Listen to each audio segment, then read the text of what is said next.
Bonjour à tous, alors on est de nouveau réunis pour la suite de ce chemin de Pâques. C'est avec joie qu'on se retrouve aujourd'hui en ce dimanche de Pâques. Alors nous voici donc toujours en route et je souhaite pour commencer faire quelques rectifications par rapport à la dernière vidéo. La première chose, c'est que la parole nous parle en fait de 3 grandes fêtes de l'Éternel et non 7. Pâques, Pentecôte et la fête des tabernacles. Et ensuite, il y a plusieurs autres fêtes. Et vraiment pour pouvoir un petit peu plus approfondir ces fêtes ou pour pouvoir les méditer, les comprendre, je vous invite à aller vraiment les lire, relire ces textes dans la parole, méditer dessus et voilà, vous pouvez peut-être comprendre des choses nouvelles, en tout cas qui sont intéressantes et importantes. Et nous savons également que les fêtes de l'Éternel, ce sont l'ombre des choses à venir et leur réalisation est en Christ. C'est écrit dans Colossiens 2,16. Et on sait que Pessa et Pentecôte sont déjà accomplis. On sait aussi que les autres fêtes ne sont pas encore accomplies. Et on sait que le reste va s'accomplir, mais on ne sait ni quand, ni comment. Et on peut juste rester chacun vraiment dans cette sécurité, cette confiance que Dieu il a tout prévu, qu'il a tout dans ses mains et que tout va s'accomplir à merveille et on peut juste s'en remettre à lui parce qu'il y a des belles choses encore qui nous attendent. Voilà, donc aujourd'hui, comme j'ai dit, nous sommes dimanche de Pâques pour les chrétiens. Donc les chrétiens du monde entier fêtent aujourd'hui Jésus ressuscité. Et en cette journée, je vous invite vraiment tous à vous centrer sur Jésus et sur tout ce qu'il a déjà accompli et qui est absolument, absolument merveilleux. Pour les Juifs, nous sommes en plein milieu de la fête des pains sans levain. Cette fête se déroule donc, comme on l'a vu, durant 7 jours et c'est la représentation de Jésus sans péché. Le pain sans levain. Et avant la crucifixion, tout le monde a pu constater que Jésus n'avait pas de péché, on l'a dit la dernière fois. Et on sait que pendant 3 jours, il a été mort et même la mort n'a pu le retenir parce qu'il n'avait pas de péché. Et à cause de sa perfection, il est ressuscité. Voilà, et alors ce que je voulais aussi dire, c'est que le chiffre 7 est un chiffre tout à fait particulier aussi, qui est le chiffre de l'accomplissement pour les Juifs, pour la Torah. En tout cas, c'est comme ça qu'on comprend le chiffre 7. Et il faut savoir que le chiffre 7 se trouve 77 fois dans le Tanakh. C'est l'Ancien Testament. Ça peut-être vous rappeler une autre histoire. Alors, vendredi, nous avons parlé du pain et aujourd'hui, on va parler du vin qui représente donc le sang de Jésus. Et on va relire Marc 14, versets 23 à 25. Il prit ensuite une coupe et après avoir rendu grâce, il la leur donna. Et ils en burent tous. Et il leur dit, « Ceci est mon sang, le sang de l'alliance qui est répandu pour plusieurs. Je vous le dis en vérité, je ne boirai plus jamais du fruit de la vigne jusqu'au jour où je le boirai nouveau dans le royaume de Dieu. » Alors ce qui me surprend, c'est que Jésus n'est même pas encore mort, que déjà il parle de ça, on va dire que le sang a coulé. Et c'est simplement parce que Jésus fonctionne dans un système d'éternité et pas de temporalité. Et chaque fois qu'il parle dans la Bible, dans les évangiles, on le voit, il fonctionne avec un système d'éternité. Et lors de ce dernier repas, Jésus va sceller cette nouvelle alliance avec son sang, cette nouvelle alliance qui est parfaite, qui est au niveau de la perfection messianique, car Jésus inclut tout en lui. L'alliance est nécessaire parce que l'ancienne alliance a été violée. On voit ça dans Jérémie 29, 33. En ces jours-là, on ne dira plus les pères ont mangé des raisins verts et les dents des enfants en ont été agacées, mais chacun mourra pour sa propre iniquité. Tout homme qui mangera des raisins verts, ses dents en seront agacées. Voici les jours viennent, dit l'Éternel, où je ferai avec la maison d'Israël et la maison de Juda une alliance nouvelle, non comme l'alliance que je traitais avec leur père, le jour où je les saisis par la main pour les faire sortir du pays d'Égypte. Alliance qu'ils ont violée, quoique je fusse leur maître, dit l'Éternel. Mais voici l'alliance que je ferai avec la maison d'Israël. Après ces jours-là, dit l'Éternel, je mettrai ma loi au-dedans d'eux, je l'écrirai dans leur cœur et je serai leur Dieu et ils seront mon peuple. Dans l'Ancien Testament, la loi, l'alliance qui était là, n'était pas encore mûre. Le raisin était encore vert. La loi ne permettait pas au peuple d'Israël de retrouver une connexion parfaite avec Dieu. La loi, qui est cette alliance, elle avait été donnée parce que pour montrer que l'homme n'arriverait jamais avec ses propres forces à l'appliquer totalement. Et c'est pour ça que Jésus sur la terre, il va dire aux Juifs, « Venez à moi, vous tous qui êtes fatigués et chargés, de toutes ces contraintes de la vie, de toutes ces contraintes de la loi. » Et en venant sur la terre et en vivant notre vie d'homme sans jamais pécher, Jésus va accomplir cette maturité, il va faire que le raisin vert va pouvoir mûrir et on va pouvoir rentrer à ce moment-là dans une toute nouvelle alliance. Cette nouvelle alliance, elle va enfin pouvoir être possible et nous allons pouvoir boire ce jus de raisin en mémoire de ce sang parfait qui a coulé pour nous.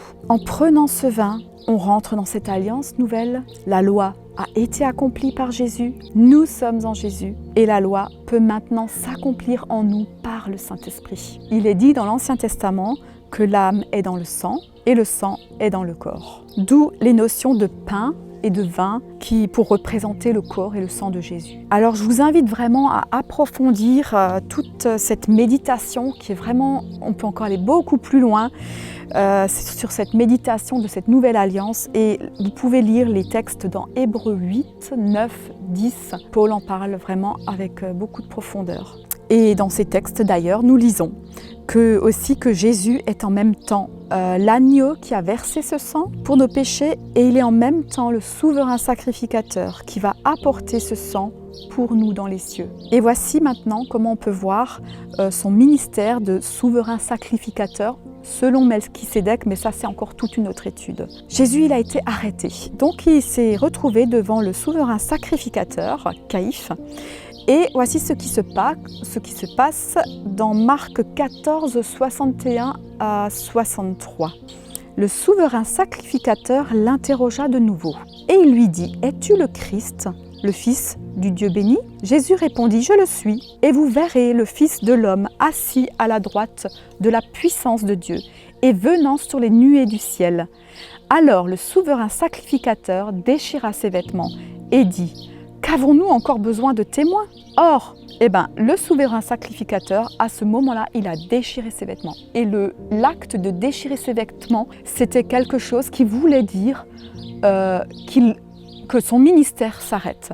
Et je pense que le souverain sacrificateur, à ce moment-là, il ne savait pas ce qu'il était en train de faire, mais c'était vraiment le moment de la passation entre le souverain sacrificateur qui était là sur la terre et Jésus, qui est devenu à ce moment-là le souverain sacrificateur. Ensuite, on voit que Jésus il est mort sur la croix, et là je ferai une petite parenthèse par rapport à sa mort sur la croix, pour la petite histoire. Son côté a été percé et il a coulé de l'eau et du sang.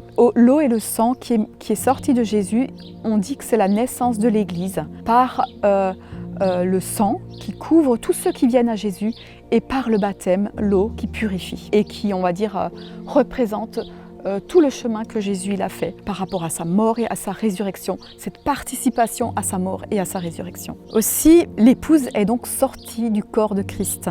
Et c'est exactement tout comme dans le Jardin d'Éden, la femme a été prise par Dieu du côté de Adam et lors du profond sommeil. Et c'est comme si ça avait été prophétiquement déjà l'annonce de l'épouse de Christ, de Jésus qui va aussi chercher son épouse, qui a aussi besoin de son épouse.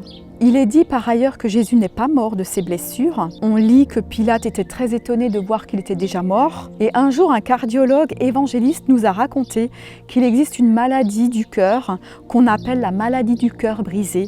Et cette maladie provoque qu'il y a une séparation entre le sang et l'eau dans le corps humain et elle peut provoquer la mort. Et ce cardiologue, il disait on peut suspecter que Jésus soit mort parce qu'il avait le cœur brisé, parce que Dieu l'avait abandonné à cause du péché qu'il a porté de toute l'humanité. Voilà pour la parenthèse. Donc le corps de Christ a été mis dans un tombeau et après 3 jours, Marie et plusieurs femmes sont venues au tombeau. On le lit dans Jean 20 au verset 11 et 12. Comme elle pleurait, elle se baissa pour regarder dans le sépulcre. Elle vit 2 anges vêtus de blanc assis à la place où avait été couché le corps de Jésus, l'un à la tête et l'autre aux pieds. Cet événement reprend les 2 anges qui sont sur le propitiatoire, un d'un côté et l'autre de l'autre côté. Et cette image veut nous dire qu'en fait Jésus s'est fait propitiatoire pour nous.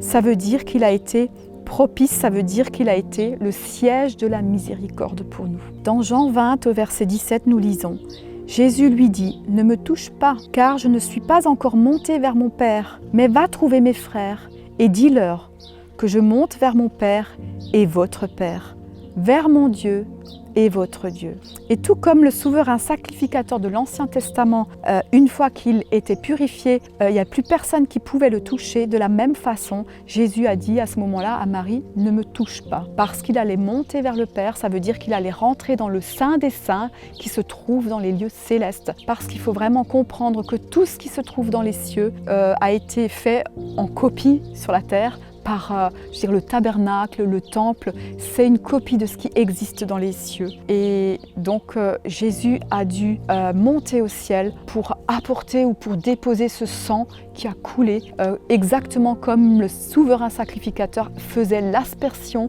sur le propitiatoire dans le Saint des Saints. Voilà, cet acte a été nécessaire pour couvrir nos fautes et pour permettre le pardon de Dieu. Ensuite, il s'est présenté encore une fois, même plusieurs fois, à ses disciples avant d'aller s'asseoir à la droite du Père, comme il l'a dit. Et là, nous lisons dans Luc 22, au verset 69, « Désormais, le Fils de l'homme sera assis à la droite de la puissance de Dieu. » C'est fort. En fait, là, on lit que Jésus s'est assis à la droite de Dieu. Et il faut savoir que dans l'Ancien Testament, le souverain sacrificateur devait toujours rester debout dans le Saint des Saints. C'est comme si, en fait, il devait tout le temps revenir, il y a quelque chose qui n'était pas accompli. Et là, Jésus, il a le droit de s'asseoir. Ça veut dire toutes choses sont accomplies, il peut maintenant s'asseoir à la droite de Dieu. Et comme Jésus contient le monde entier en lui, il a amené avec lui toute l'humanité à la croix. Si nous acceptons le salut et si nous décidons de vivre en lui, si nous demeurons en lui, eh bien, son expérience va devenir la nôtre. Ça veut dire que sa mort et sa résurrection vont devenir la nôtre. Et notre être spirituel, c'est pour ça, c'est écrit dans la parole, notre être spirituel est déjà assis avec lui, à la droite de Dieu, de notre Papa céleste. Jésus a donc accompli et il est en train encore aujourd'hui d'accomplir son rôle de souverain sacrificateur pour nous dans les cieux. J'aimerais prier pour finir ce temps avec vous aujourd'hui. Voilà, Seigneur, je te demande de bénir tous ceux qui regardent cette vidéo. Je te demande de les accompagner pour cette journée. Je te demande de les accompagner dans l'approfondissement de ta parole, qu'il puisse y avoir vraiment une faim, une soif qui coule de ce chemin de Pâques pour aller chercher, approfondir encore les textes, approfondir les méditations sur qui tu es Jésus, ce sang qui a coulé, ce corps que tu as offert en sacrifice et que nous puissions réaliser cette vie de résurrection dans laquelle tu nous invites à rentrer. Et Seigneur Jésus, je te demande de bénir tous les chrétiens de la terre entière qui fêtent aujourd'hui ce dimanche de résurrection et que de ce dimanche de cette année puisse découler des choses toutes nouvelles de cette Pâques, de cette année qui est quand même particulière où chacun est confiné chez lui. Et ben, je te demande de bénir, de guérir encore ceux qui sont malades, de toucher des cœurs encore et de guérir et de bénir chacun d'entre nous. Merci Seigneur parce que nous savons que tu es là et que tu as tout prévu parfaitement. Et nous allons voir encore des choses merveilleuses qui vont s'accomplir. Et nous nous réjouissons d'être juste là, avec toi, en ta présence. Merci Jésus. Merci. Dans le nom de Jésus. Amen. Voilà. Et ce chemin de Pâques est l'avant-dernier. Ça veut dire que vous aurez encore droit à un autre épisode du chemin de Pâques avec une autre personne qui, voilà, vous verrez la prochaine fois. Bon dimanche à chacun.